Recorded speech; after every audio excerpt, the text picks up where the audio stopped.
Welkom bij de Drop or Dram, de whisky podcast bonusaflevering, waar we verder gaan met Holyrood Distillery. Luister lekker met ons mee.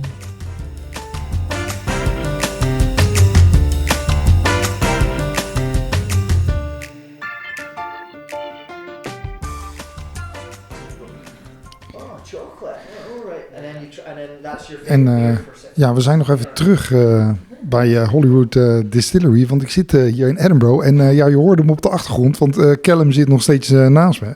Maar als Callum losgaat over al zijn dingetjes en al zijn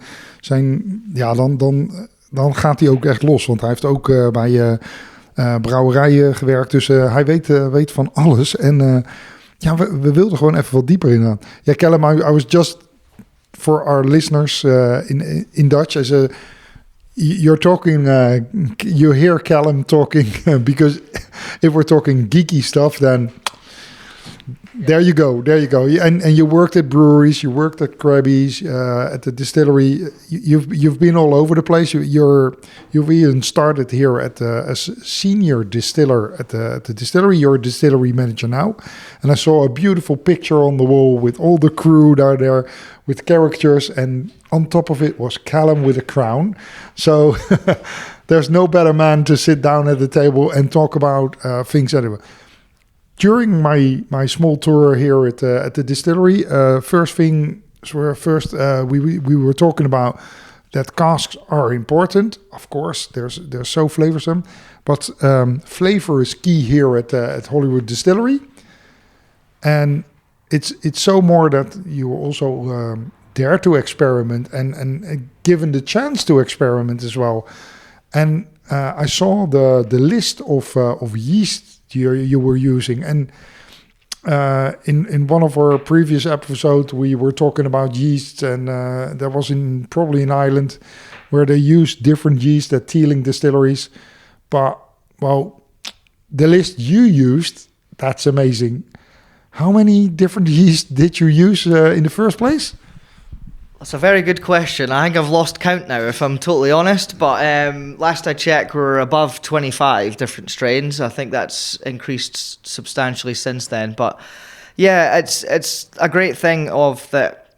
There's so much room to play with when it comes to yeast. You know, one of my distillers, Chris Waymark, he sort of coined the phrase that yeast is the engine room of whiskey, and I really love that quote because it's so true. You know, the classic kind of split in a distillery is mashman and stillman, but no one really talks about that middle part that both sides of that are involved in, which is the fermentation. And I think what's really cool, working with loads of different styles of yeast, is how much cool flavors and stuff you can extract from these great malt bills, and then you can maximize that on a great still setup. But we've used things like classic brewing yeasts, everything from USO5 and Nottingham Ale to like tropical yeasts, every type of Kvike you can throw at me. I think we've used Hornindals, Sigmunds, everything you can think of. And I think it's just something that comes from a large majority of the team were former brewers.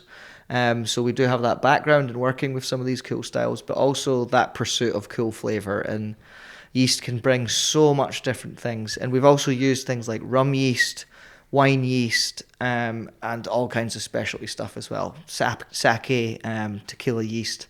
Basically, you name it, if we can get our hands on it, we'll give it a go. And it's fascinating to see the effect it has on the spirit as well.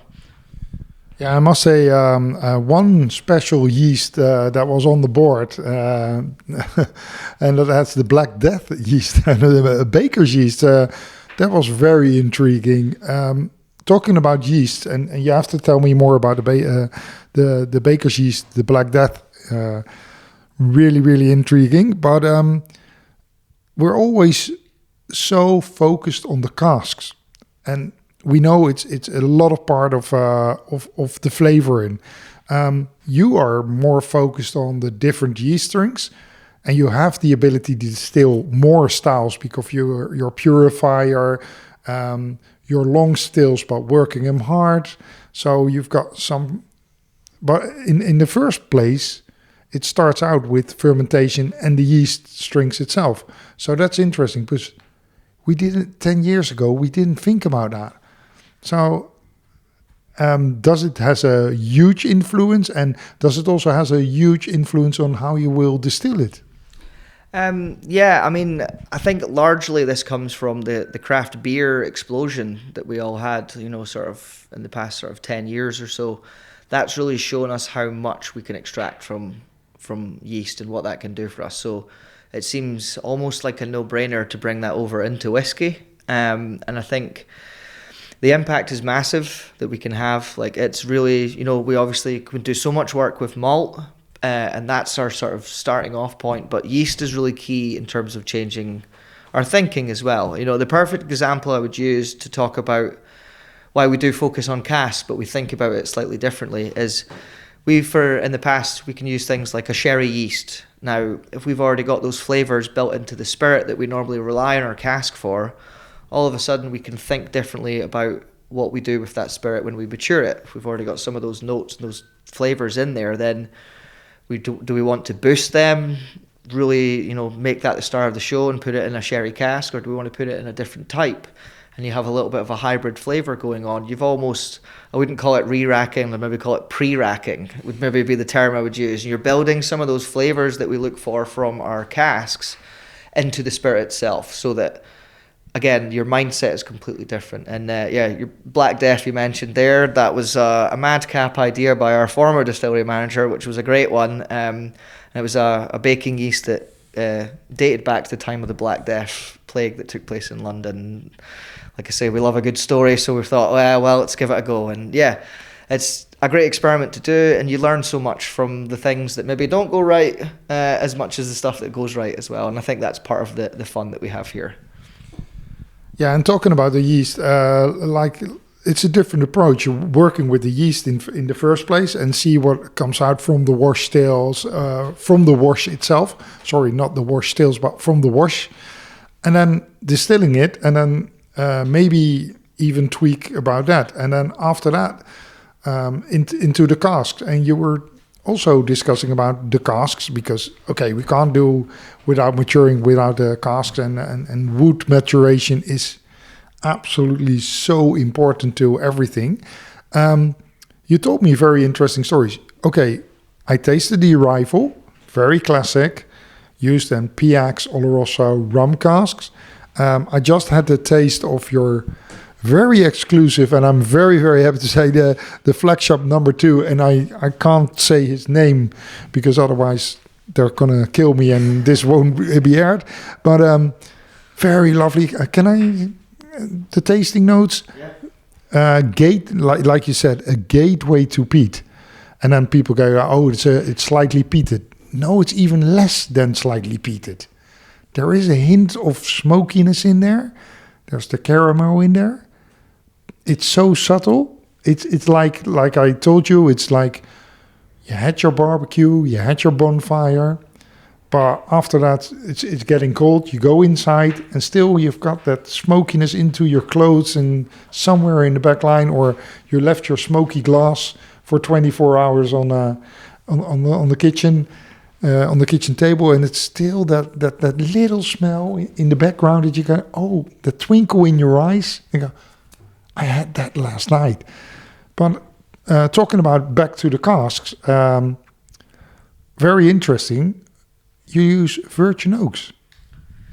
Yeah, it's really important to us that, because a lot of the recipes that we're running, as far as we're aware, it's some of the first time some of these combinations of malts and yeasts have been distilled. Quite often we'll find a yeast and, we're 99% sure we're the first people in the world to distill it. If it's, comes out of somewhere, it's a brand new one from a brewery or something, we'll jump on it. And I think that the use of new oak is really important to us because it gives us a way to check on how the spirit is maturing without any extra influence from something like sherry or bourbon, and really let us dig down into how that's working. Now, obviously, that means we have to keep an eye on it a lot more than an old battered refill because they're very active casks.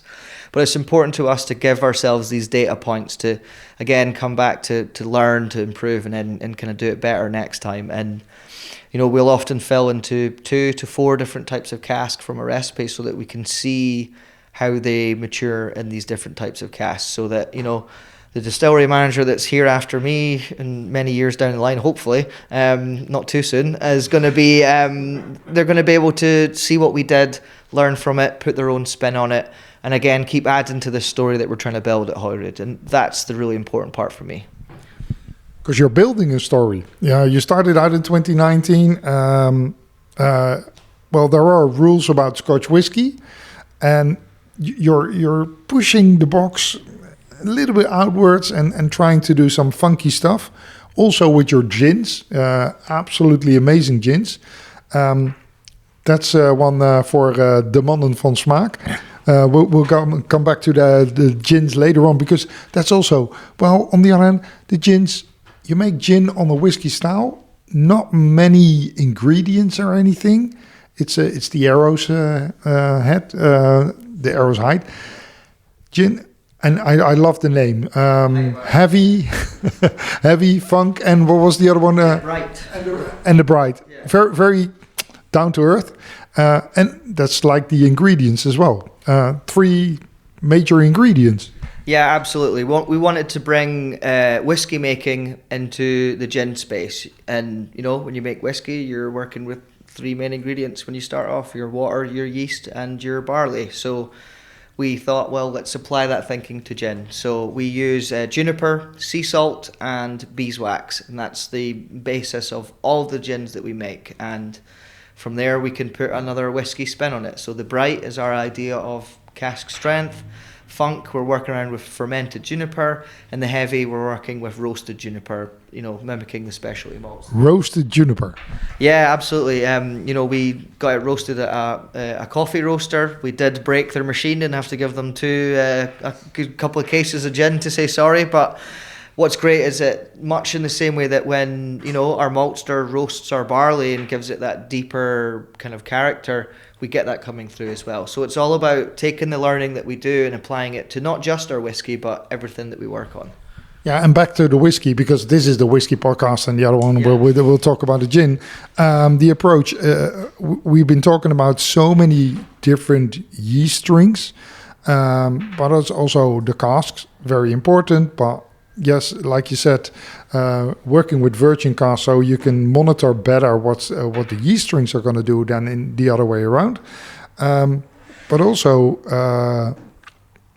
yeast strings, the casks, but also so many different malt flavors. And like you said in our previous episode, the chocolate malt, the crystal malt.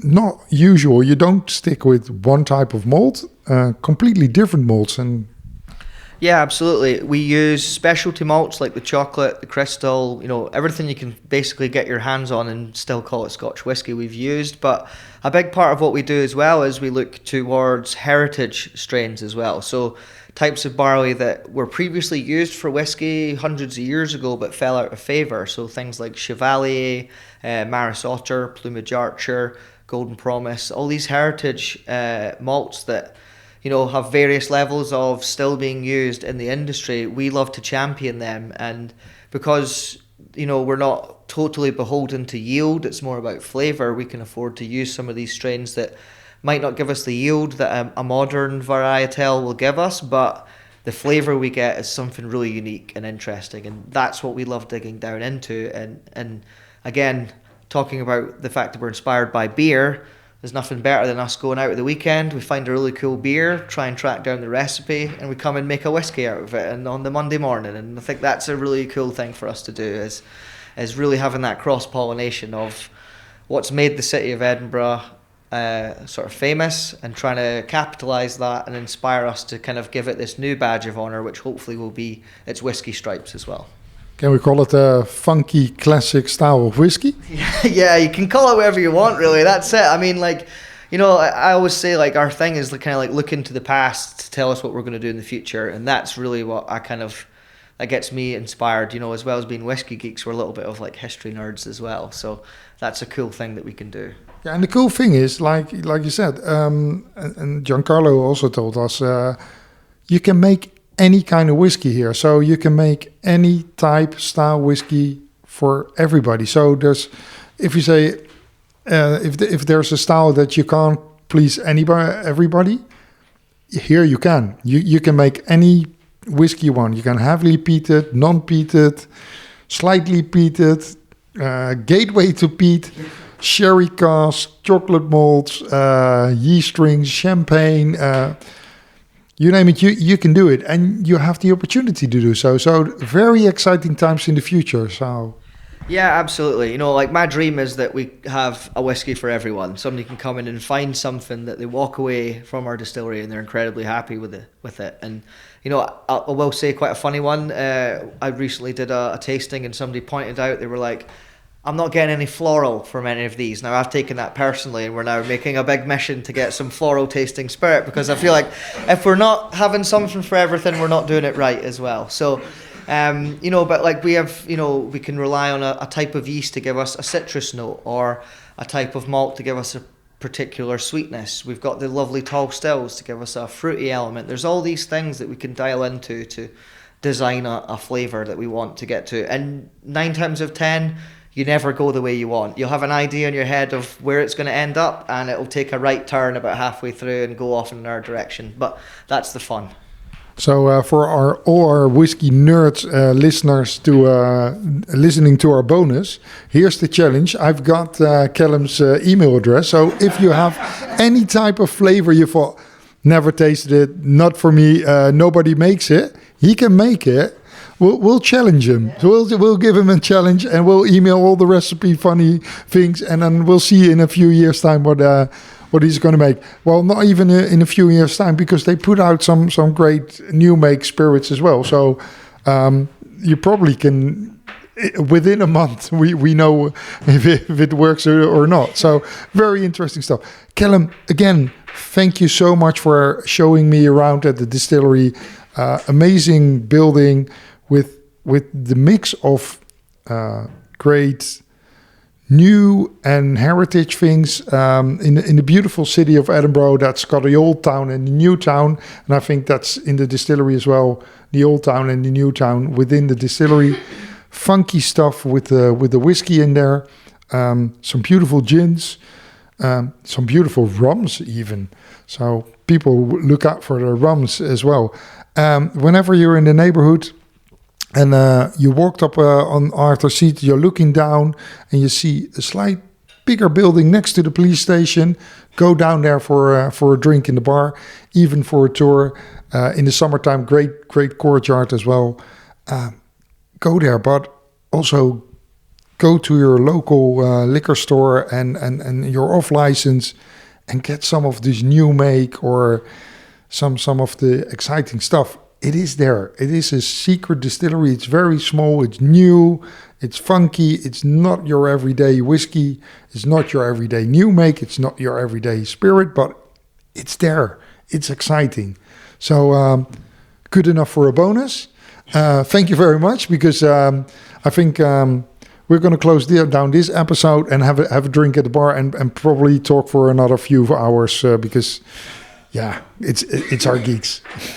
Thanks again, Callum. Thank you very much indeed. Thank you for having us on the podcast, and thank you for coming to see us. It's been a pleasure, and yeah, let's head to the bar, eh? Dit is Drop or Dram. Nou, ik hoop dat jullie genoten hebben van deze bonusaflevering met Callum voor Holyrood Distillery. Ja, check het uit. Dus mocht je ooit naar Edinburgh gaan, ga daar eens even langs. Fantastisch leuke tour, mooie bar, prachtig uitzicht op Arthur Seat. Nog leuker als je Arthur Seat op geweest bent en dan een drankje daar kan gaan doen. En gewoon genieten van je mooie wandeling en hun heerlijke drankjes. Dus hun whiskies, hun rums, hun gins, absoluut fantastisch. Ik zou zeggen, tot de volgende keer. Dag.